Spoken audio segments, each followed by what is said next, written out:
슬로우 헌터라 불리우는 청자고둥. 제 몸집만한 물고기를 즐기는 대식가다.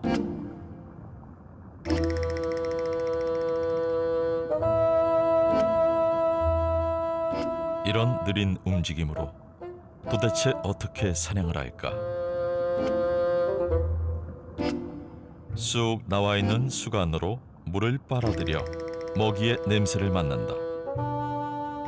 갈매기 머리처럼 보이는 건 자루눈이다. 눈이라지만 빛을 느낄 수 있는 정도. 빠르게 움직일 수 없는 청자고둥은 밤을 기다린다.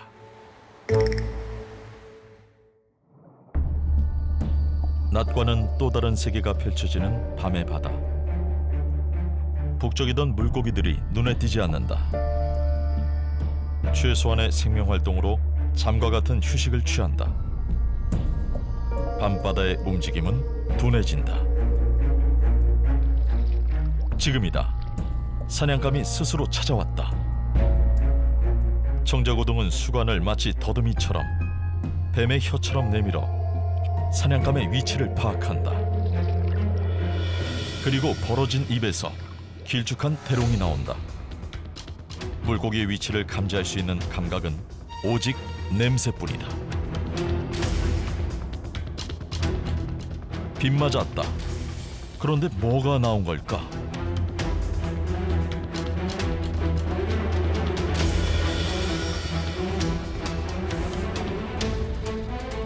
치설이다.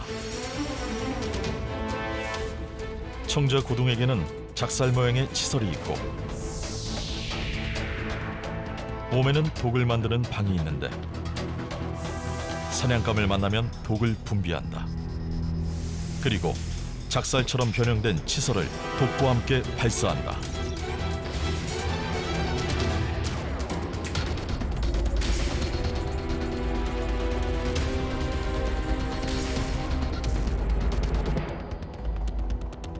기회를 놓쳤다.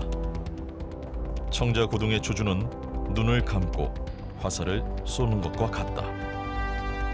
둔해진 물고기라 해도 명중시키는 것은 어려운 일이다. 그런데 그때 놀라운 일이 일어났다. 수간 정도의 굵기였던 입이 점점 커지기 시작한다.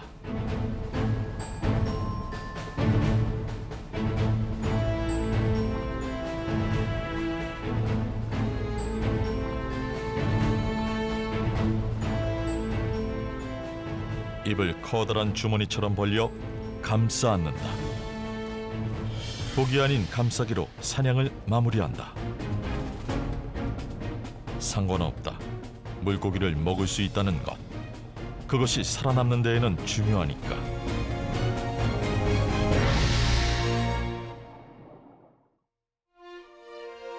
바다는 지금도 달라지고 있다.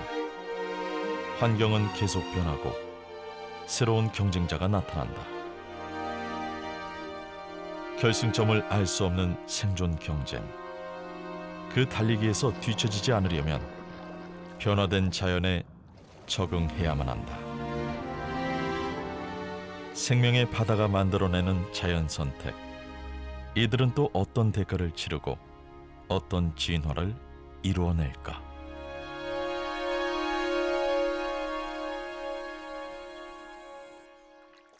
오리 너구리다. 폐로 호흡하지만 물속이 더 자유롭다. 알을 낳지만 젖을 먹인다. 오리 부리의 널쩍한 너구리 꼬리. 아직까지도 알려져 있는 것이 많지 않은 미지의 동물이다.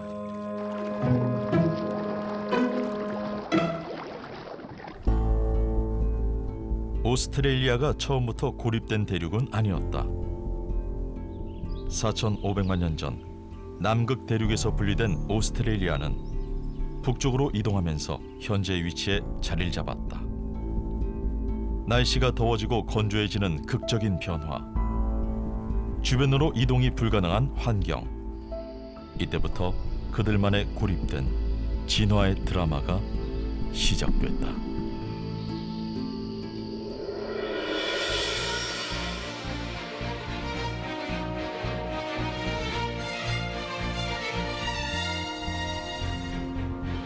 오랜 시간 고립된 대륙은 진귀한 동물과 식물이 가득한 진화의 박물관이 되었다. 다양한 주머니 동물은 오스트레일리아를 대표하는 동물군이다.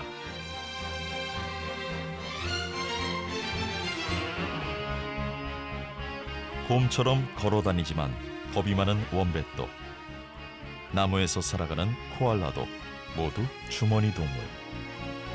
유대목은 태아를 어미 뱃속에서 키워내는 태반 대신 육아낭을 가졌다. 사슴털에 오소리잎을 가진 주머니 고양이, 뾰족한 코에 가시가 있는 바늘 두더지.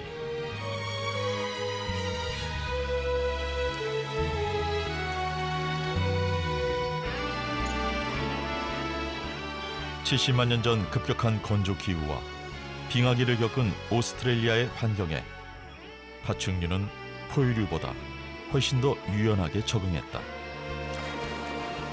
사자보다 훨씬 적게 먹고도 생존이 가능한 악어는 배를 이어 오스트레일리아에서 번성했다.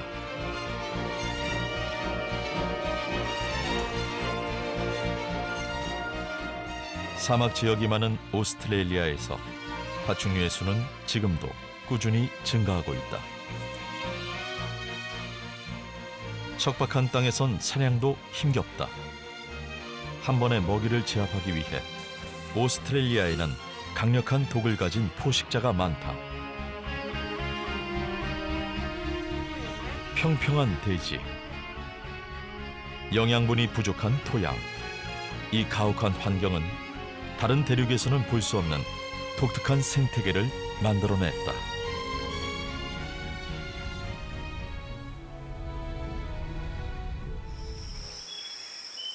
봄이 찾아오는 10월, 오스트레일리아 남부 타스마니아. 남반구에서는 이즈음 짝짓기 계절이다. 물살을 가르며 다가오는 건 오리너구리. 1500만 년 전 파충류에서 갈라진 현존하는 가장 오래된 포유류다. 오리너구리를 단공류라고 부르는 건 한 개의 구멍을 이용해 배설과 생식을 하기 때문이다. 오리너구리는 지금 사냥 중이다. 주둥이를 이용해 흙먼지가 일도록 연못 바닥을 파헤친다. 흙 속에 있는 조개나 작은 벌레를 골라내는데 툭 튀어나온 주둥이는 마치 전기 탐지기처럼 먹이가 있는 곳을 알아낸다.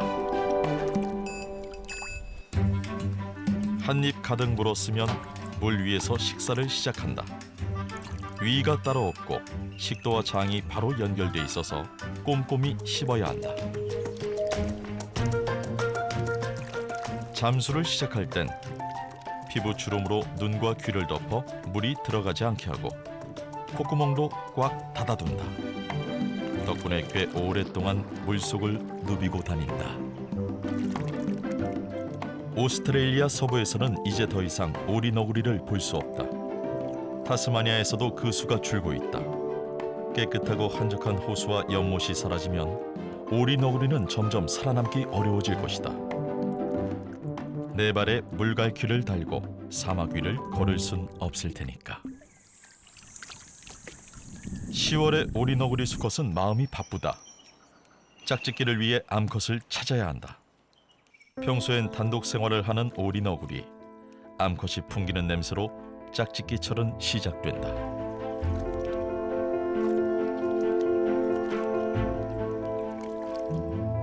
다행히 이 녀석은 짝이 있다. 알을 낳고 새끼를 키울 굴도 구해놨다. 그래서인지 먹이 욕심이 더 많아졌다.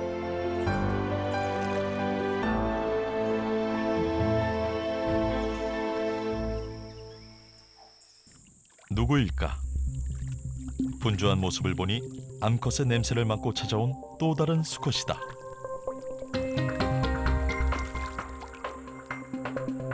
터줏대감은 조심스레 분위기 파악에 들어간다. 절대로 암컷을 뺏길 수는 없다.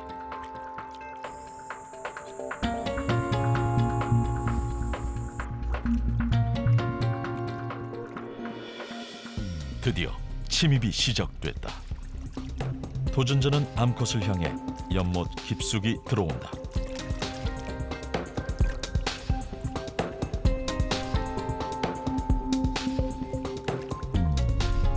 이대로 암컷을 침입자에게 뺏기고 말 것인가? 오리너구리 수컷들은 무엇으로 승부를 낼까? 침입자가 먼저 선수를 친다. 적을 향해 내미는 뒷발, 정확히 말하면 이 녀석들의 무기는 발톱이다. 오리너구리 수컷에게는 며느리 발톱이 있다. 발톱에 연결된 독샘에서는 번식기가 되면 독의 양이 증가하고 위기의 순간 뿜어낸다. 독을 사용해야 하는 위기의 순간은 바로 수컷들의 대결. 누가 더 먼저, 누가 더 강하냐에 따라 승자가 결정되고 승자는 결국 번식에 성공할 수 있다. 매운맛을 본 침입자는 불이 나게 도망간다.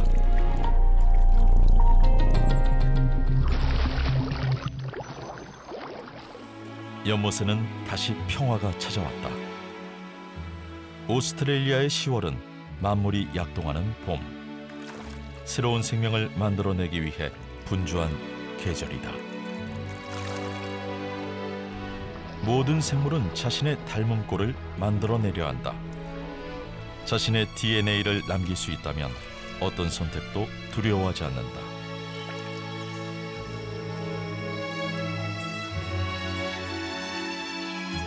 오리너구리 수컷들은 경쟁에 이기고 암컷을 차지하기 위해 1500만 년 동안 몸 안에 독샘을 지니고 있었다. 번식에 성공하기 위한 거부할 수 없는 전략이었다.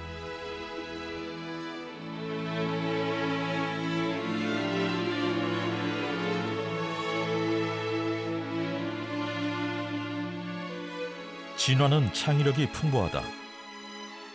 자연은 시시각각 변하는 선택 속에서 서로 다른 전략을 가진 생물들로 가득한 다채로운 세상이 되었다. 아주 오래전 독을 가진 생명이 나타났다. 놀랍고 획기적인 선물이었다. 독이 없었다면 그들이 지금까지 살아남을 수 있었을까? 모든 선택과 적응에는 값비싼 대가가 따른다. 독, 그것은 생존을 위한 숙명적인 자연의 선택이었다. 강한 자가 살아남는 것이 아니라 살아남는 자가 강한 것이다. 하지만 자연에는 영원한 강자도 영원한 생존자도 결코 존재할 수 없다.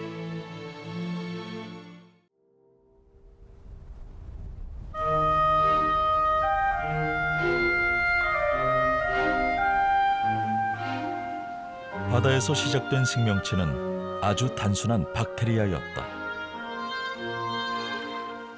그러나 6억 년 전 처음 지구에 등장한 해파리는 그야말로 획기적인 구조의 다세포 동물이었다.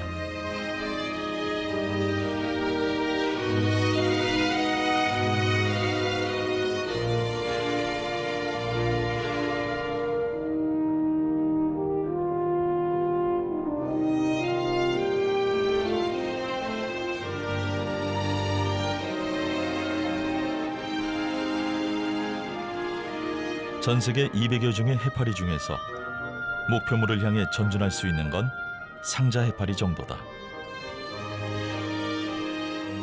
쉬지 않고 움직여도 조류에 따라 이리저리 떠다녀야 하는 신세.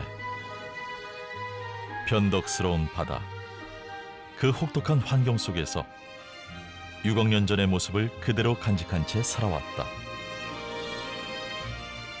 단순한 구조를 가지고도 해파리는 유연하게 버텨왔다.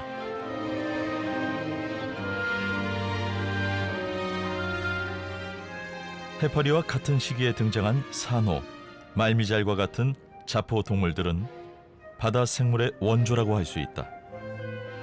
자포란 촉수 안에 있는 발사할 수 있는 세포를 일컫는다. 언제부터 쓰였는지 확실하지 않아도 6억 년을 살아오는데 큰 힘이 됐을 것이다.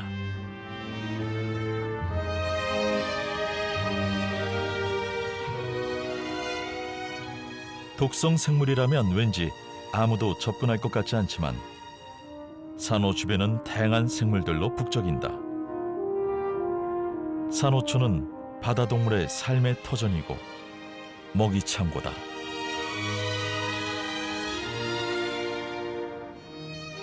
바다의 꽃이라 불리우는 말미잘에게 촉수는 먹이를 사냥하는 도구다. 촉수 끝에 자포가 몰려 있는데 독성이 강할수록 끝부분의 색이 화려하고 짙다.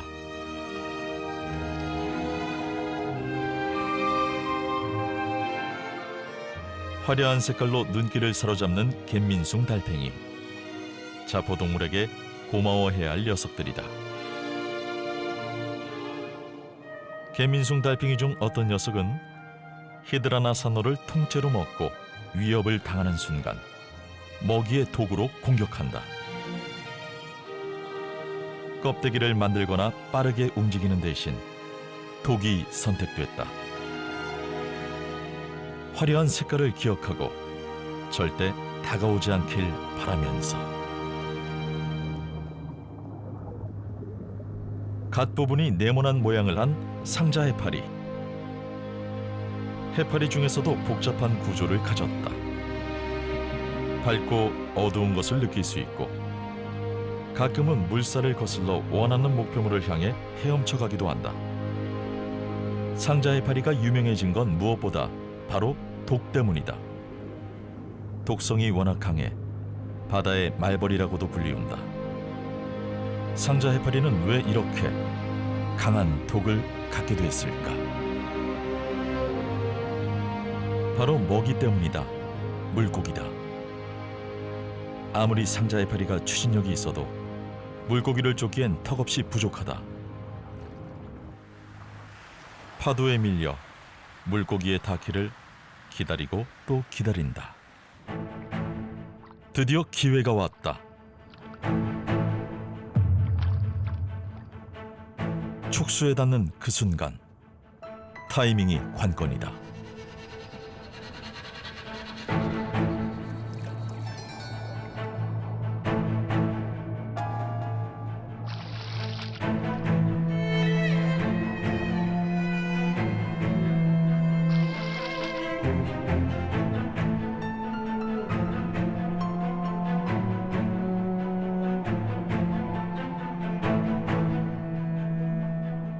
불과 2초나 지났을까. 물고기는 이미 마비됐는지 움직이지 않는다. 하지만 안심할 수는 없다. 다시 정신을 차렸을 땐 더 강하게 저항할 수 있다.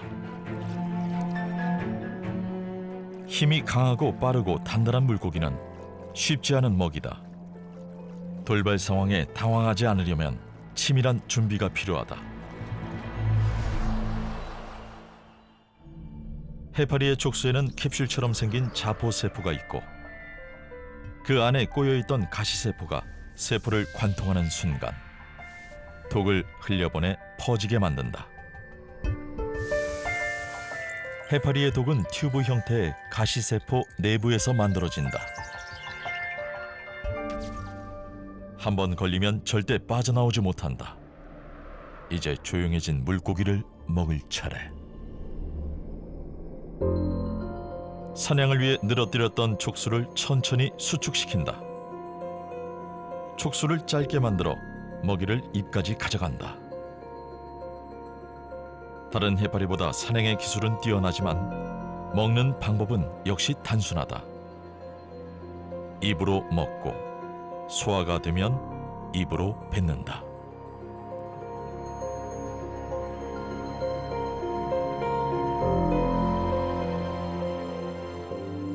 상자 해파리의 조직은 물컹물컹. 조금만 충격을 받아도 쉽게 찢어질 수 있다. 물고기가 온 힘을 다해 단단한 몸을 뒤틀면 오히려 촉수를 끊어버릴 수도 있다.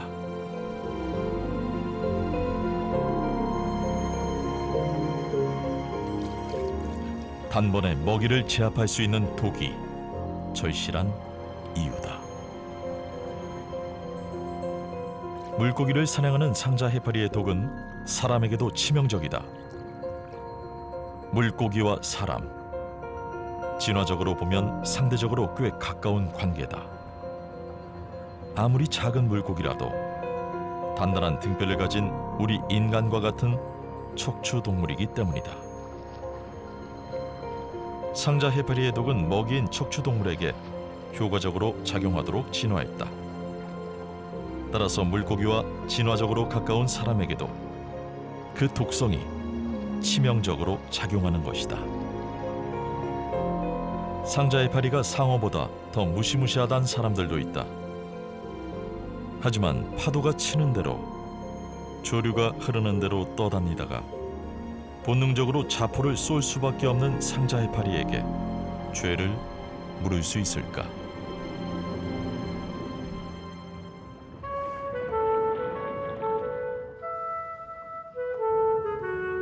평화로워 보이는 바닷속은 화학전이 펼쳐지는 전쟁터. 온갖 종류의 생물들은 독성을 뿜어내며 살아가고 있다.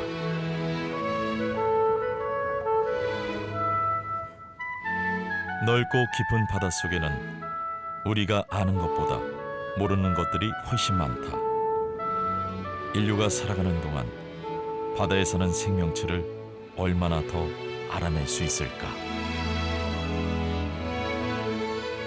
바다의 거친 환경을 버텨내며 굴려온 진화의 수레바퀴는 육지보다 훨씬 더 다양한 모습을 만들어냈다.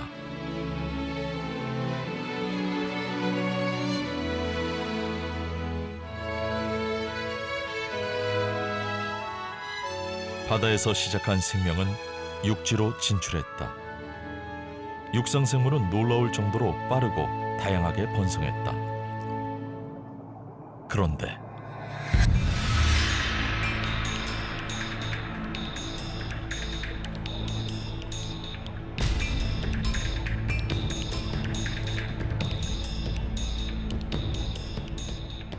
바다로 다시 돌아온 녀석이 있다.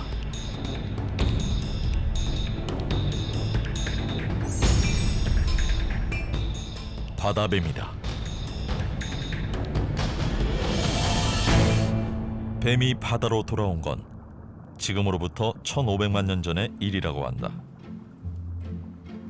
그때 어떤 일이 있었던 걸까? 무엇 때문에 바다로 돌아온 걸까? 그 비밀은 알 수 없다.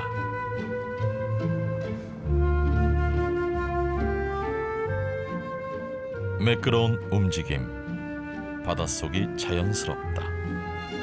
정말 육지에서 바다로 다시 돌아온 동물일까?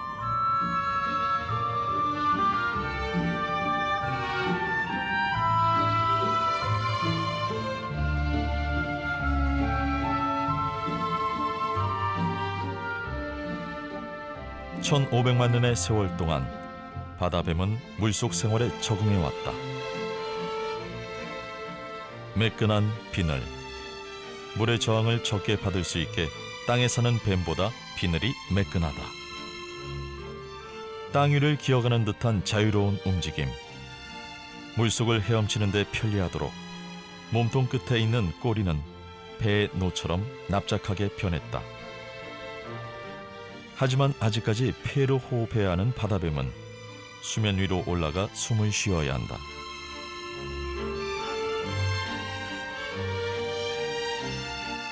순식간에 숨을 쉬고 다시 바닷속으로. 바다 위를 나는 새들의 공격이 두렵기 때문이다. 1시간에 한 번은 물 위로 올라가 숨을 쉬어야 한다. 하지만 사냥이라도 할라치면 20분에 한 번 정도는 호흡이 필요하다. 사냥감이 눈에 띄지 않는다. 바다뱀의 먹이는 물고기. 코브라와 유사한 독을 갖고 있지만 그 독성은 코브라의 수십 배에 이른다. 그만큼 물속 사냥이 육지에서보다 어려운가 보다. 우연한 기회, 바다뱀은 바다에서 살아남았다. 그 선택이 어리석었다고 말할 수 있을까? 진화에는 정답이 없다.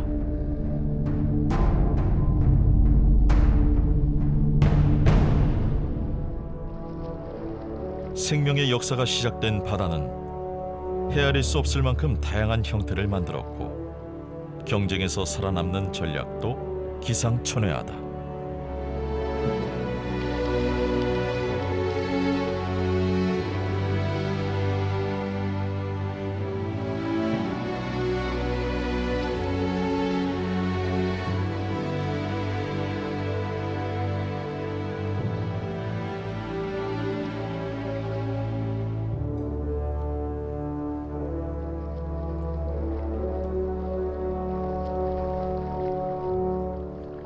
어떤 생명은 살아남고 어떤 생명은 사라진다. 지금 살아있다고 그들의 삶이 언제까지나 계속될까? 새로운 경쟁자가 나타나고 환경이 변하면 지금까지와는 또 다른 선택이, 적응이 필요하다.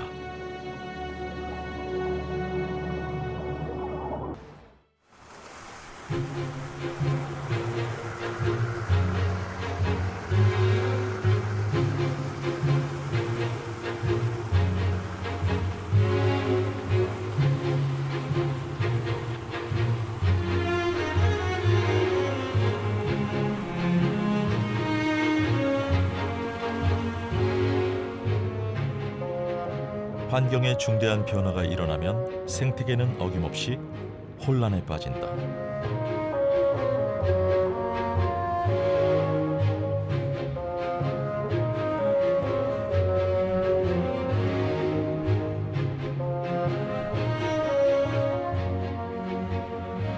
어떤 종은 위기에 몰려 사라지고 어떤 종은 기회를 얻어 번성한다. 또 어떤 종은 새로운 환경에 맞춰 이전과는 전혀 다른 모습으로 적응해 선택되기도 한다. 이 모든 것이 바로 진화다.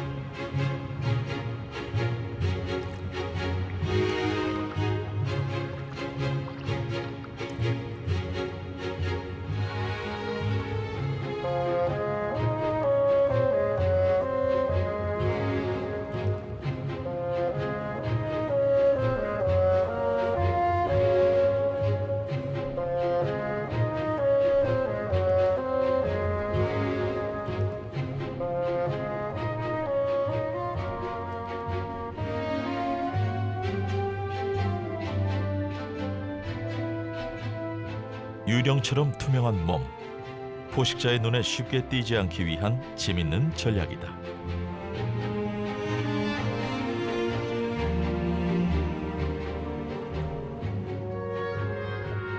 바닷속에는 외모를 독특하게 만든 생물들이 많다.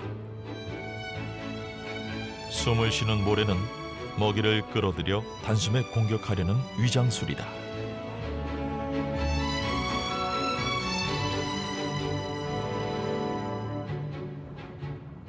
산호의 일부처럼 보이는 이 녀석은 문어.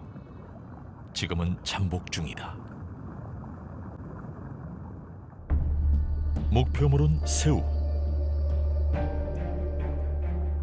무엇에 놀랐는지 선명한 형광색의 파란 고리가 도드라진다. 이 무늬 때문에 푸른 고리 문어라고 불린다.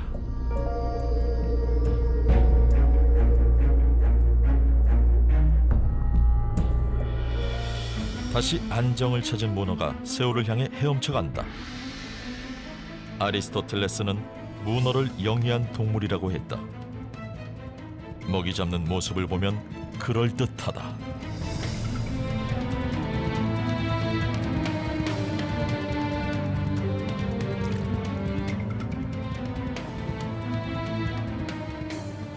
푸른고리 문어의 첫 번째 무기는 다리에 있는 빨판이지만 사냥감을 꼼짝 못하게 하는 진짜 무기는 독이다. 이빨에 독이 있어 한 번 물면 도망가지 못한다. 푸른고리 문어의 독은 복어의 독성 물질과 같다.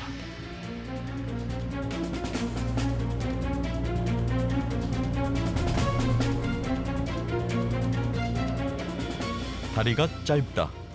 양쪽으로 쫙 펴도 20cm가 채 못 되는 작은 크기. 그렇다고 한 번 눈독 들인 먹잇감을 놓칠 문어가 아니다.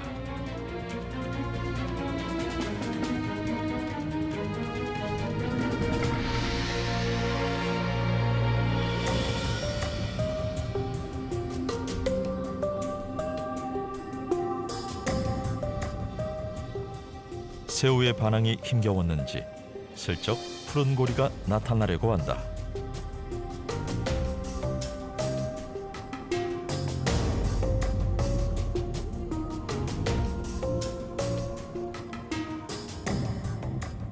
이번엔 뭘 사냥하기 위해 8개의 발을 바삐 움직이는 걸까?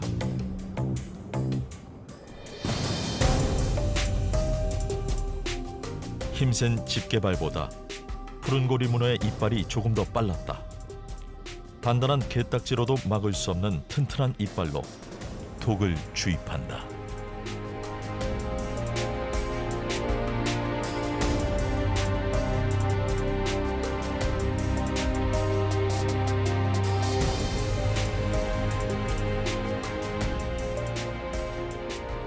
공격과 방어의 다양한 기술을 가진 푸른고리 문어.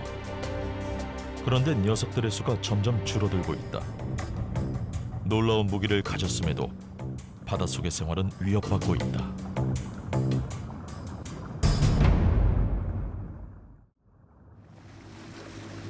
문어의 서식지에 침입한 건 바로 인간이다. 지구에서 가장 거대한 생태계, 바다가 오염되고 있다. 인간이 활발하게 활동하는 얕은 바다는 푸른고리 문어의 소중한 먹이 창고다. 이제 어느 정도 남아있을까? 푸른고리 문어가 안전하게 살 수 있는 바다는.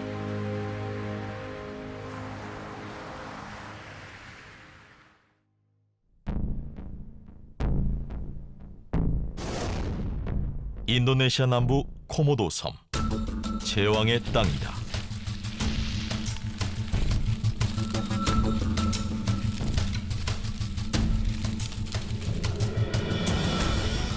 튼튼하고 강력한 갑옷을 온몸에 두른 코모도 섬의 무법자.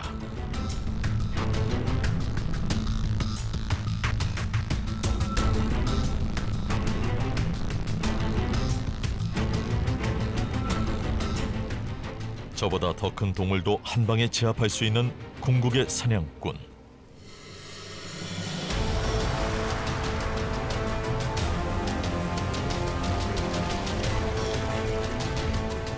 공룡이 지구를 지배했던 것처럼 코모도 왕 도마뱀은 이 섬을 지배한다.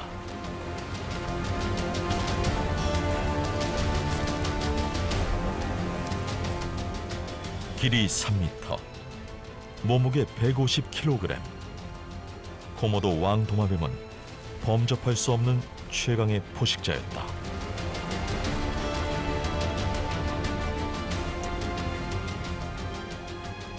하지만 지금은 생존의 위협을 느끼며 고립된 섬 안에서 힘겹게 살아가고 있다.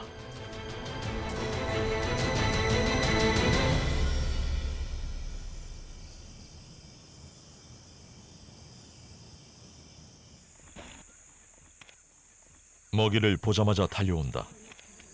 다른 도마뱀들이 먹이를 통째로 삼키는 것과 달리 코모도 왕 도마뱀은 톱니처럼 생긴 이빨로 뜯어먹을 수가 있다.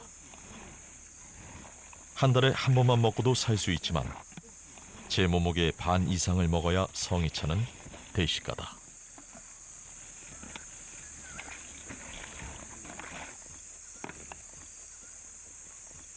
가뜩이나 부족한 먹이에 경쟁자가 늘었다.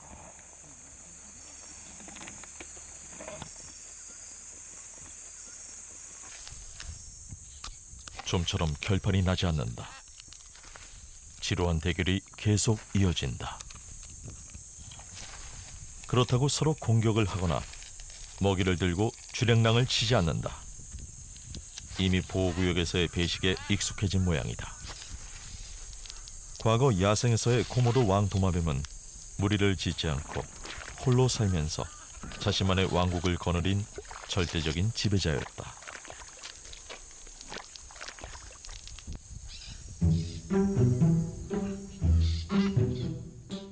제 몸을 움직이는 것만으로도 힘겨워 보이는 육중한 몸. 코모도 왕 도마뱀은 어떻게 사냥했을까?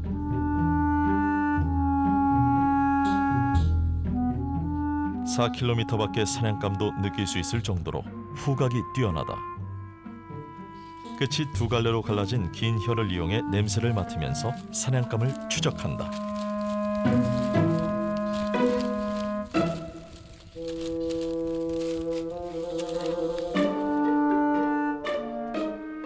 게다가 긴 꼬리도 한몫한다.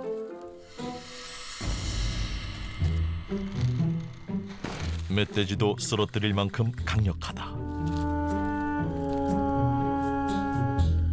입안에 끈적끈적한 침은 비장의 무기. 침에는 독성 박테리아가 있어 한번 물리면 치명적이다. 코모도 왕도마뱀의 모든 것은 최상위 포식자로 살아남기에 충분했다. 그런데 왜 고립되어 힘겹게 살고 있을까? 현재 전 세계에 남아있는 코모도 왕도마뱀은 약 3,000마리. 코모도 섬에 인간의 마을이 생기자 보호구역으로 밀려나야만 했다. 주식이었던 피그미 코끼리는 오래전에 사라졌고 염소는 인간의 철벽 방어를 받고 있다. 이들은 더 이상 무적의 포식자가 아니다. 보호구역의 거주자일 뿐이다.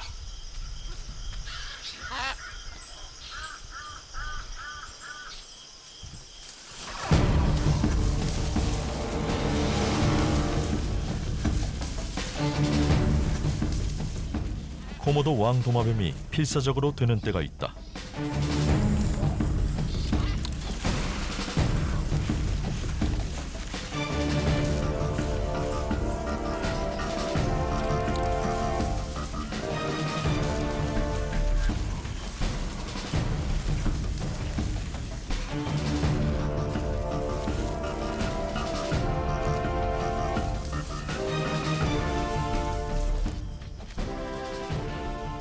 수컷들이 난폭해진다. 5월부터 8월, 코모도 왕도마뱀의 짝짓기 철이다. 산행의 본능은 잃었어도 자신을 닮은 유전자를 남기기 위한 본능은 오히려 더 강하게 남았나 보다. 승자는 이제 암컷에게 다가간다. 수컷이 암컷의 몸에 볼을 문지르는 것으로 구애를 시작한다.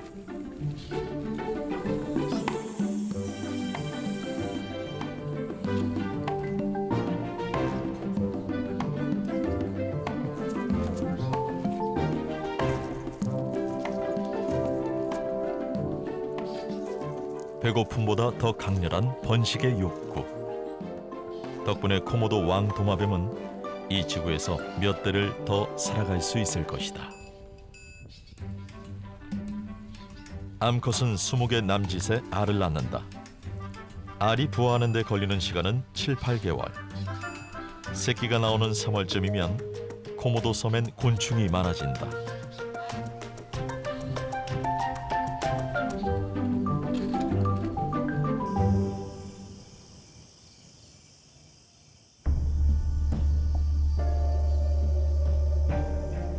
다음해 3월. 높은 나무에 매달려 있는 새끼가 보인다. 코모도 섬의 포식자.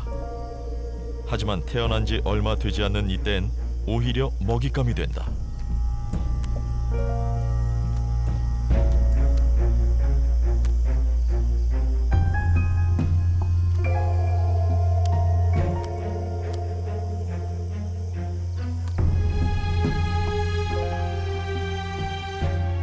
위협이 되는 건 뜻밖에도 코모도 왕도마뱀이다.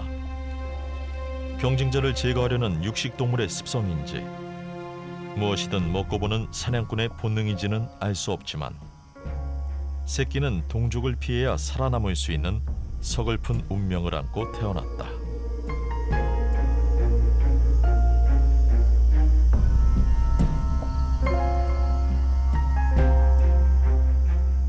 다행히 누가 가르쳐주지 않아도 위험으로부터 피신하는 법을 알고 있다. 나무 위의 작은 곤충이나 동물로 사냥의 기술도 익힌다. 새로운 젊은 사냥꾼은 이제 땅으로 내려온다. 하지만 이 섬엔 더 이상 사냥할 것이 없다.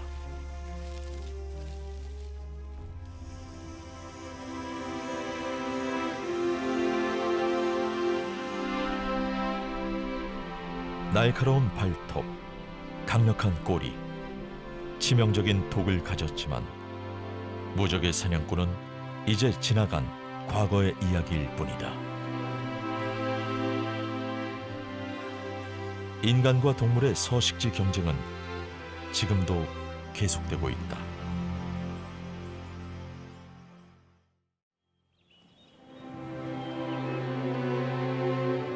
오스트레일리아에서 가장 비가 많이 내리는 지역 퀸즐랜드.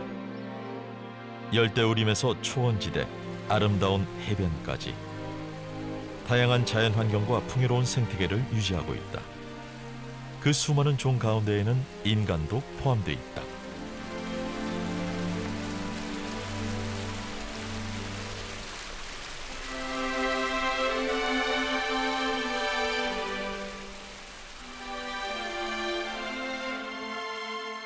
도구를 사용하게 된 인간은 재배와 사육의 기술을 배웠다.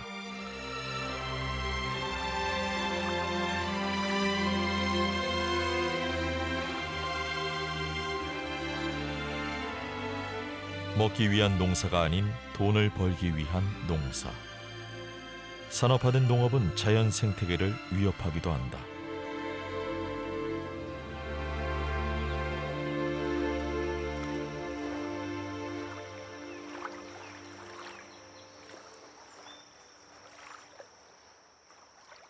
공룡 시대부터 살아남은 악어는 강력하고 끈질긴 생명체다.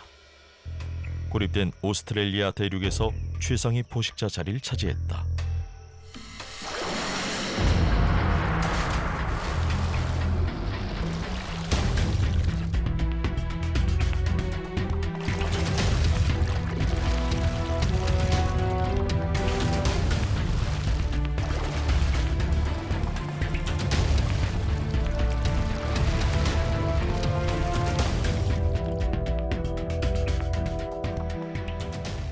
그런데 그런 악어를 위협하는 녀석이 나타났다. 최상의 포식자를 노리는 도전자는 누구일까?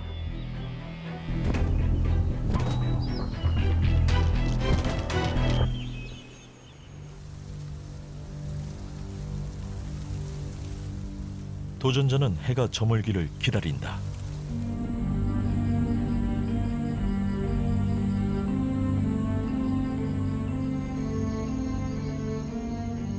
어두운 밤, 그들이 움직이는 시간이다.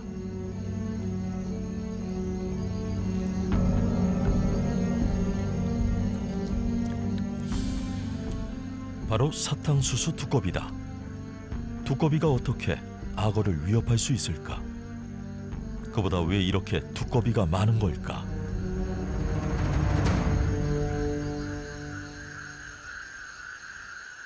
오스트레일리아에는 사탕수수 두꺼비가 늘 이렇게 많다. 1억 마리가 넘었던 적도 있다.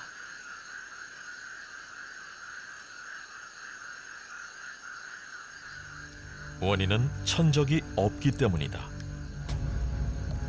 악어도 새도 사탕수수 두꺼비를 사냥했다. 하지만 그들은 모두 죽었다. 사탕수수 두꺼비가 가진 강력한 독 때문이었다. 두꺼비는 머리를 보호하기 위해 목 뒤에 큰 독샘을 가지고 있다.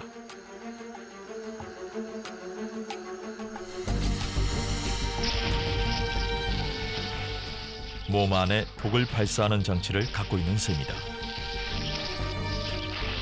두꺼비를 입안에 가득 무는 순간 독이 터져 나온다. 사탕수수 두꺼비를 먹은 포식자는 살아남을 수 없다. 두꺼비에겐 당연히 천적이 있어야 한다. 그런데 왜 사탕수수 두꺼비에겐 천적이 없는 걸까?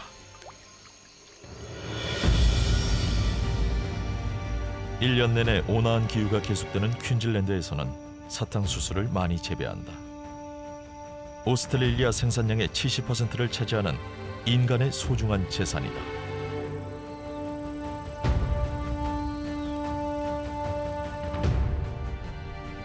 대규모 경쟁을 하는 인간들이 다른 무엇과 수확량을 나누는 것은 부당하다고 생각했다.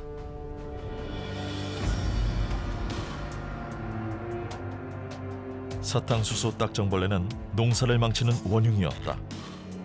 해충을 제거하는 건 인간의 수건.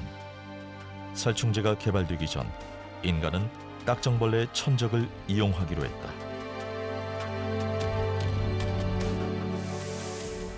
바로 사탕수수 두꺼비였다.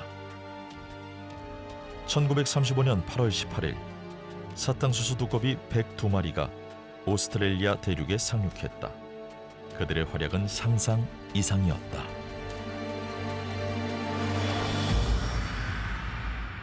독사는 물론 악어, 새, 대형 유대류들도 두꺼비를 먹고 살아남지 못했다.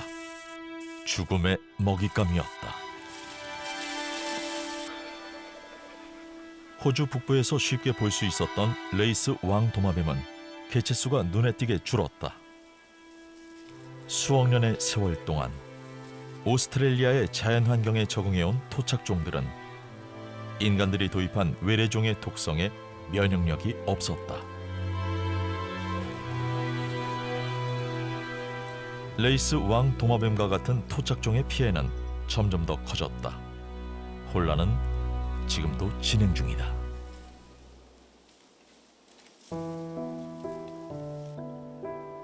레이스 왕도마뱀은 교란된 생태계에서 살아남을 수 있을까?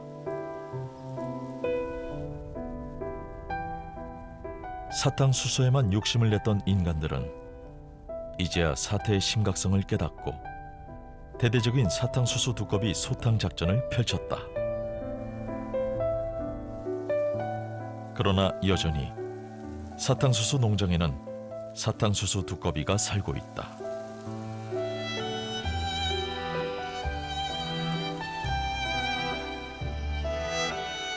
인간들의 소탕 작전도 소용이 없고 새로운 천적도 등장하지 않았다. 사탕수수 두꺼비의 번성을 저지하는 건 불가능해 보인다.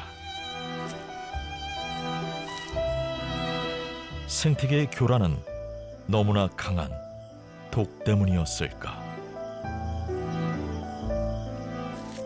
사탕수수 두꺼비가 살고 있던 남아메리카에는 이들의 독성을 극복한 천적이 있다. 생태계가 교란되는 문제는 일어나지 않았다. 인간의 개입은 독의 생태계를 뒤흔들었다. 악어와 도마뱀의 생존은 위협을 받았고 뜻밖의 상황에 인간도 위기를 느꼈다. 심지어 폭발적으로 늘어난 사탕수수 두꺼비도 역시 피해자다.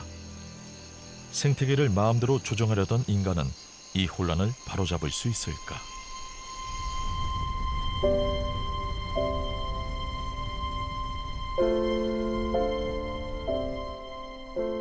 진화는 방향이 없다. 목적도 없다.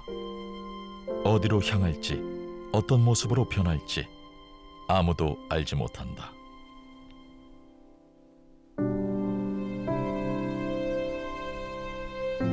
같은 서식지를 살아가는 생명과 생명, 그리고 환경이 서로 영향을 주고받으며 현재의 모습을 만들어냈다. 독이 생태계를 위협하는 것은 아니다. 하지만 교란된 독의 생태계는 심각한 재앙을 가져올 수 있다.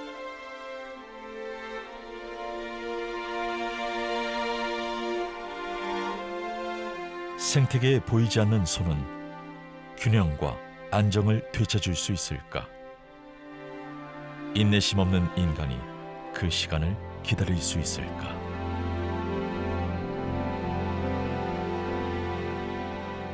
지구에서 살아가는 수많은 생명체는 더불어 살아간다.